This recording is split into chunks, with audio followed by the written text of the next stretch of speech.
Sebuah bukti video yang di sini menunjukkan bahwa Taufik Hidayat ini memang benar-benar sudah ditangkap oleh pihak kepolisian. Neng ya cek resik ngono ya. Jane ya di rodok digawe rodok bengep sithik ngono kok. Nah, saya kejahatane ngasih kaya ngono. Ben ya ben setimpal karo perbuatane ngono jane ya di dor sikile loro karo ben ra iso mlaku sik apa raine digawe bonyok sik ngono jane kok.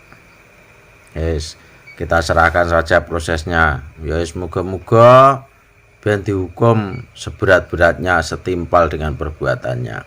Soalnya nek ra digawe ngono, engko terlalu banyak kasus di Indonesia sing modele penganiayaan, bahkan pembunuhan dan lain sebagainya hukumannya nanti tidak setimpal dengan perbuatannya. Syukur-syukur wong sing model ngono kuwi wis dihukum mati ya ora apa-apa jane. Marai mumet ae.